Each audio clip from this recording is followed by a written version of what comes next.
Hello mga kabibig! Welcome back sa ating bagong YouTube channel. Ito ang pinakamaingay ng YouTuber sa balat ng YouTube. Ako si Kabibig, maglabag-labag na tower evidence. Naku po! Booking na nga ba si Senator Erwin Tulfo? Or may kinalaman ba itong si Senator Erwin Tulfo tungkol sa mga kickbacks sa flood control project? Kasi may video at CCTV footage na inilabas ni Senator Ping Lacson kung saan itong si Mina Jose ng WJ Construction ay nagpunta sa Senado at kitang-kita kung saan siya dumalaw na opisina kay Senator Erwin Tulfo pala. Ano ba ang ginawa ni Mina sa Jose ng taga WJ Construction sa opisina ni Senator Erwin Tulfo? Ang iba ay miscalculated din naman, nag-isip-isip na, ay baka si Erwin Tulfo tumanggap ng kickbacks. Kayo ba talaga? O kung ano-ano mga naisip nyo. Ang purpose pala mga kabibig, sige, manood tayo ng video ha. Balita kasi dito, ito ang sinabi just in, WJ Construction co-owner Mina Ilampara Jose, who was subject of Senator Panfilo Lacson's expose as a contractor spotted in the Senate distributing kickback money, tells the Blue Ribbon Committee that she went last August 19, 2025 to visit Senator Erwin Tulfo. Mina was invited to the Senate Blue Ribbon today to shed light on the statement of Senator Panfilo Lacson in press conference last September 11, 2025 that his office is pursuing a probe against WJ after sacked DPWH Assistant Engineer Bryce Hernandez implicated the firm in the House probe. Sabi ni Lacson, and again, yung pupursue namin yung WJ, yung lumabas sa pagdinig ng allegation ni Bryce Hernandez na di umano yung WJ magdadala or magde-deliver ng obligasyon.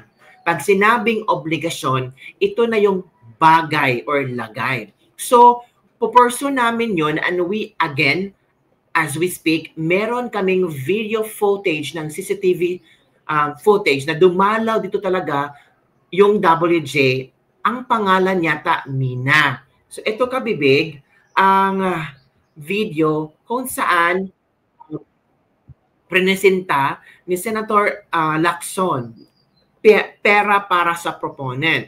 Ipinakita ni Senator Panfilo Lacson sa Senado ang CCTV footage na nagpapakitang dumalaw si Mina Jose ng WJ Construction sa opisina ni Senator Erwin Tulfo at dumaan pa kay Bing Ramos. Tumaas ang boses ni Tulfo at pinagsabihan si Mina dahil tila nagamit umano ang kanyang opisina para makapunta kay Bing.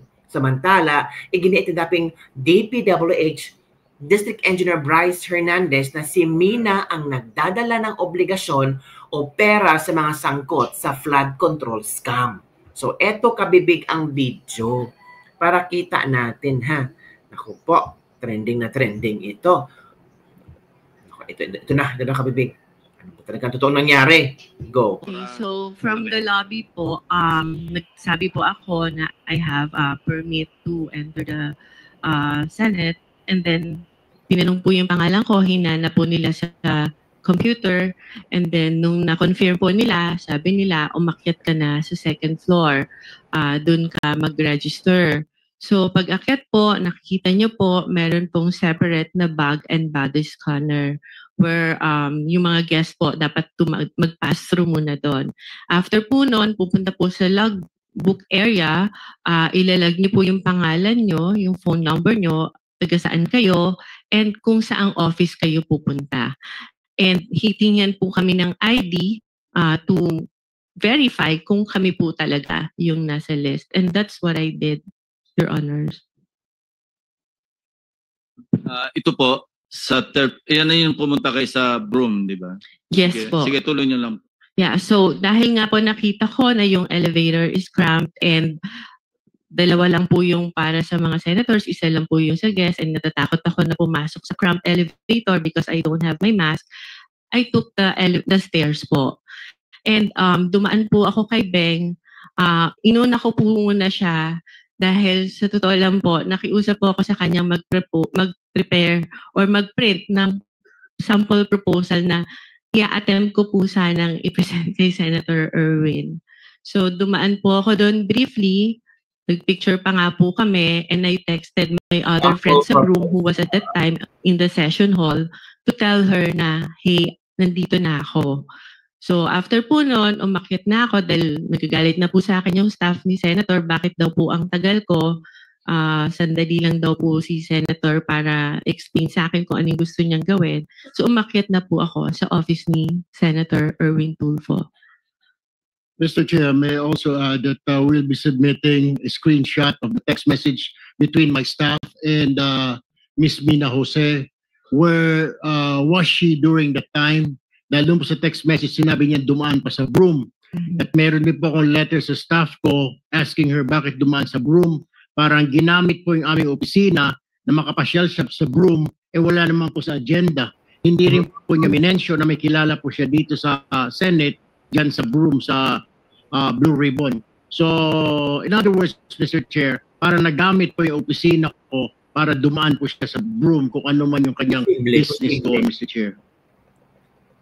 My apologies, Your Honor, if that appeared that way. It was just my intention to see my friend, especially when I heard that Beng is suffering from cancer and I haven't seen her in a long time. So I thought it was an opportunity for me to also visit her. Mr. Chair, the question is, you should have told us na may kaibigan ka under investigation. My staff even asked me, Mr. Chair, if you would remember and you lied. Sinabi namin, baka ikaw sabit ka dito sa flood control. Wala po kami, hindi po kami sabit dyan. Ang mga project ko ay 30 million. Do you remember that? You were asked, Ms. Jose. Yes, Your Honor, because I am of honest belief na wala po talaga kami. You were not, bakit nababanggit ang pangalan mo dito ngayon? Meron ka palang kinalaman dyan sa mga proyekto sa Bulacan na yan. Why didn't you tell us straight up? Had you told us na meron kang sabit sa mga project sa Bulacan, we wouldn't have let you step in the Senate, Ms. Jose. Your Honor, prior to the text message that was shared by Bryce, nagulat po talaga ako dahil wala po kaming pinasukang project. We never joined any bidding. We never submitted any documents. Hindi nga po Mr. Chair, sinasabi parang lumalabas na isa ka sa conduit, isa ka sa mga sabit na nagdala ng pera, something to that effect. Hindi ko naman sinasabi na kasama ka sa proyekto, pero sabit ka sa problema sa flood control. You should have told us. You should have informed my staff na pumunta ka rito na dadaan po muna ako. How hard is that to say? Pakisabi kay Senator, dadaanan ko muna yung kaibigan ko sa room na may sakit na cancer. Why didn't you do that, Ms. Jose, Mr. Chair? Your Honor, I don't think Senator Erwin is privy to the conversation with the staff, Yes, to whom I have mentioned before. Please, no. I think si Bryce was the one who made that assertion. Doon ka, Bibig. Yun ang nangyari, nagalit si Erwin Tulfo. Sino bang hindi magagalit na madadamay ang opisina mo? Ito ang nangyari, yan, inilahad na kanyang pagkikipagbisita ng opisina ni Senator Erwin Tulfo noong August 19. Ayan, ni-refer siya sa senador para ayusin ang veranda ng bahay ni Tulfo.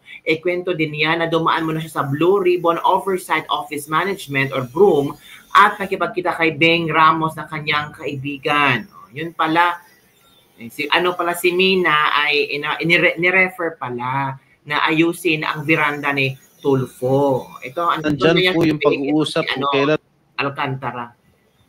Dito, Engineer Hernandez na mali sa pagdawit kay Senator Jinggoy kay Beng Ramos. Muling itinuro si Alcantara. Let's watch this video. Sila po magkakilala niyan. Taga Santa Maria po yan Hindi ko naman po personally kilala po yan So, iba time na lang po sa akin lagi yung turo niya. Magkababayan kayo ni Beng Ramos? Ngayon ko lang din po nalaman, Your Honor. Nako. Alright. Meron ka pa sinabi, this was the, sa house this was the time na meron pang project na binigay si Boss Henry Alcantara kay Miss Beng Ramos through Miss Mina of WJ Construction. So, yun po yung ginamit na license or contractor at nandyan po yung pag-uusap kung kailan pa po magdi-deliver ng obligasyon dahil kailangan po ni Boss Henry. Okay? Ano ibig sabihin niya? Ito po yung binigay nga po na project ni boss kay kay Ma'am Contractor, kay Ma'am Mina, slash Ma'am Beng Ramos. I thought, kilala mo ba Mr. Alcantara si Mina? We never met po. Ngayon ko lang po siya nakita. And I swear, alam po ni Ma'am Minang, hindi po kami Miss Mina, kilala mo si Engineer? Hindi po, Your Honor. Anyway. Kahit po si Sir Bryce Teka, sa court. Yeah, sino ko lang. nagpakilala sa iyo kay Bryce? Binigay lang po sa akin ni Beng Ramos yung number niya. So over the phone lang po kami nag-usap. Okay, so kinontak mo na siya on the Opo. basis of the, yeah. Opo. Thank you. Okay, just to pursue further, no? Miss Mina, ni minsan, hindi ka nagpunta sa tanggapan ko, sa opisina ko. Tama po. Hindi po. Never tayo nag-usap at ngayon lang tayo nagkakilala. Tama po ba? Ngayon lang po. Ipinatawag ka sa hearing na ito dahil nabanggit ang pangalan mo at yung WJ Construction sa testimony ni Bryce Hernandez sa Kongreso noong September 9. Tama po ba? Yes po, Your Honor. Okay. Ito pong text message na inilantad ni Bryce Hernandez doon sa House hearing. Okay? Natatanda mo ba itong text message na ito? Yes po, because I still have that in my Ikaw phone. ba nagpadala nito? Ako po. Ikaw? Ako po. Bakit Beng Ramos ang nakalagay doon? Pinanood ko nga po yung hearing ng congressional and it appeared po na to Bryce, ang ka-text niya po ay si Beng Ramos. So, bakit Beng Ramos ang nakalagay rito? Kasi po ang pakilala ni boss sa akin is Beng Ramos is staff niyo po, hindi naman po si Ma'am Mina. Si Beng Ramos ang staff ko? Opo, yun po ang sabi niya sa akin. Sabi nino? Ni Boss Henry ko po. Paano niya malalaman? Hindi naman kami nag-uusap niya. Paano niya malalaman staff ko si Beng Ramos? How will he know? Hindi ko rin po alam. Yun lang po ang sinabi sa akin ni Boss Henry. Kaya po Alam mo, nagkaroon po kami ng connect ni Alam mo, Ma'am Beng Ramos tsaka si alam mo, Ma'am Mr. Mina. Bryce, masyado ka na nagsisinungaling eh. Anyway, Patayang video ha, yung mga importanteng video ating titingnan. Ang gulo-gulo, ano nangyari sa flood control? Dapat, gustuhan nyo ba na si Lacson ang nagiging chairman ng Blue Ribbon Committee, o mas maganda si Marcoleta? Si Marcoleta kasi straight to the point, alam niya kung anong gagawin at talagang lantaran. Basta siguraduhin mo lang, totoo lang ang sasabihin mo. Kasi may tatanungin din ako sa iyo. Opo. So ikaw, ito man na siguro yung modus mo para malaman ng committee because in aid of legislation, yan ang gusto natin malaman. Ituloy mo na lang. Ikwento mo na lahat-lahat. Yan nga po, yung project na yan, meron po kaming sharing na pag kumita po, si Boss Henry po merong 40%, ako po may 20%. Oh. Si Engineer JP meron po 20% at si Engineer Paul Duya meron din po 20%. 100, lampas na yan ah. Oo nga, no? Ano yon sa portion nyo lang? Yung sharing po kung magkano po lahat, yun po parang meron pong certain percentage kung magkano po yun naging kita, yun po yung hatian. Pasensya na po, hindi ko lang po naliwanag na maayos. Pero, tanong ko, Engineer Bryce, bakit nyo naisip yung ghost? Kasi alam mo, minsan, matatanggap pa natin kung may konting pakinabang pero gagawin nyo yung proyekto eh. Ito, wala talaga. Paano nyo naisip? Bakit ba? Ano rason? Tumaas ba tara? O tumaas ang cost? Bakit hindi nyo ginawa yung mga proyekto? And siya na nga rin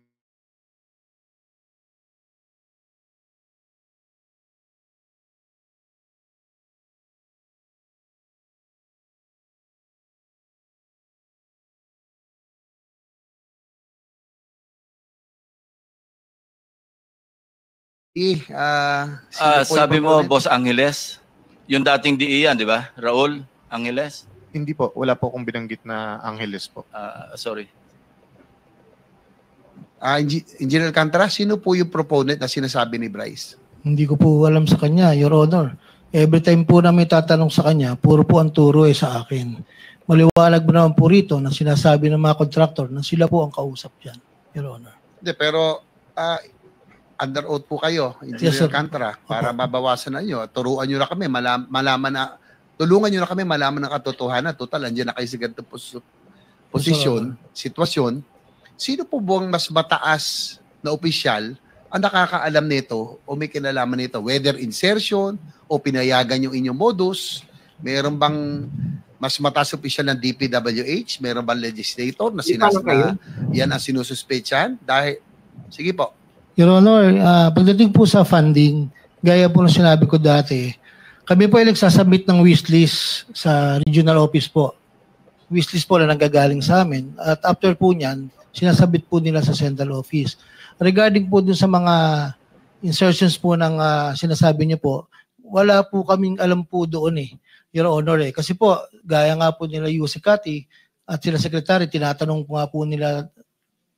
niyo po sila dati kung sino po kasi hindi po Yung wala po sa proponent, level. hindi nyo alam kung sino? Sa level nyo?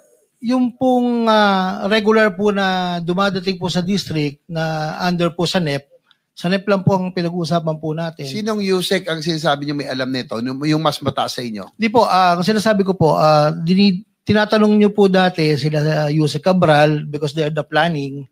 So kami po, hindi po namin alam po sa level po namin yung sa mga ganyan pong funding, Your Honor. Dahil nung huling pag-appear dito ni Congressman Toby Tiangco, may mga dal siyang dokumento. At doon sa kanya pinakita, Mr. Chair, marami po ang insertions at bigla bumukol, lumaki ang sa Mindoro at sa Bulacan. So, yun po ay na-documented, dala ni Congressman Tiangco. Hindi. So yun, kabibig, ang ilang mga trending news na pinag-uusapan ngayon tungkol kina ni Bryce Hernandez. Meron pa tungkol kay Jinggoy Estrada. Jinggoy talaga. At Marcolita, talagang safe ka na, sabi ni Marcolita. Ito na. Para saan at para kanino? I meant by delivery po are the documents na Madam Mina, sa message mo nung December 11, which was a Sunday, may sinasabi ng isang delivery. Tama po ba? Yes po. Ano ito? Para saan at para kanino? I meant by delivery po are the documents na hinihingi niya po for the processing po ng joint venture with the host contractor. Hindi pera ito. Kasi ang ini-insinuate ni Bryce Hernandez no sa House of Representatives, nung nag-testify siya, ang insinuation sa akin because of my connections allegedly with certain Beng Ramos and yourself, na staff ko raw si Beng Ramos, yung delivery na, ang pinalabas niya sa House, yung delivery niya, yung ibig sabihin ng delivery, pera. Na nag-deliver ka ng pera straight to my office. Yun ang insinuation niya Ang agreement po is kami po kasi yung gagastos sa processing fee. No. So yun po siguro yung nire-refer niyang pera. I'm telling you that that was his insinuation when he testified in the House House of Representatives. Yes. Pero right now, you were saying na hindi mo ako kilala, hindi ka nagpunta sa aking tanggapan. Correct? Yes, Your Honor. So lumalabas talaga na wala akong kinalaman kung ano man ang transaksyon niyo ni Bryce Hernandez. Am I correct? Yes, Your Honor. One second. With the permission of Senator Estrada. Yes, please. So hindi mo kilala si Senator Jinggoy at hindi ka nagdala ng pera sa kanya? Hindi po. Kahit po kay Bryce, wala po akong dinalang pera. Okay. So talagang safe ka na. Please, continue. Okay. Nabigyan ka ba o na-awardan ka ba ng DPWH project ni Bryce? Wala po kaming na-award na project dahil hindi nga po kami natuloy na mag-bid, Your Honor. So, kasi, again for the last time, pinalalabas kasi ni Bryce Hernandez ng text message ay patungkol sa akin. Okay? Very clear yan. Pero mismo ang taong kausap sa text ay nagpapatunay na kayo, na wala naman akong kinalaman dyan. Wala Can you please po. confirm? Your Honor, ang usapan pa lang po namin is magkakaroon pa lang po ng joint venture para po mag-qualify po kami. And for that, sa ganyang pagkakataon po kasi, meron pa pong invitation to bid and hindi ko pa rin po alam kung ano yung project specifically dahil nga po over the phone lang kami nagkakausap. That's why I want to send a staff para po mas malaman mabuti ano ba yung project na sasalihan po namin na for the joint venture agreement. Before you proceed, Senator Jinggoy, the committee welcomes DOJ Secretary Crispin Boying Remulla to the Senate. Thank you. Thank you. So, Tapos na ako sa'yo, Damina. Tiga Sambales Nice ka pala? to meet Tiga you, sir. Sambales ka? Opo. Lumaki ka Sambales? Yes po. Marunong ka magsalita? Opo. And to add po, my father is also a public servant for more than half of his life and he's known to be incorruptible. Kaya ang sakit po na madrag talaga yung pangalan. Tanda mo Manambali? Yeah po. Okay. Anyway, for the record, Engineer, I'll be asking questions to propound questions to Engineer Hernandez. Are you Bryce, done with Miss Mina? So we Yes, can I'm excuse her? Yes, please. Unless other members will be asking questions pa. Wala naman. Okay. So you cannot leave yet. Okay. Mr. Bryce Hernandez, hindi tayo personal magkakilala. Do you confirm? Yes, Your Honor. Ni minsan ay hindi po ako tumawag sa iyo, nag-text message sa iyo, nag-message. Tama ba? Yes, Your Honor. Sinabi mo sa testimony mo sa house na binigay mo ang pera kay D.E. Henry Alcantara at siya ang nagsabi sa iyo na bibigyan daw niya ako. Is this correct? Wala pong specific na sinabing ganun, Your Honor. Pagkatapos mo ko dinurog sa house ngayon, wala ka specific na sinabi. Yung dito po kay... Pakinggan mo muna ang tanong ko, Mr. Bryce, ha? Sabi mo sa testimony mo sa House of Representatives na binigay mo ang pera kay D.E. Henry Alcantara at siya ang nagsabi sa iyo na bibigyan daw niya ako.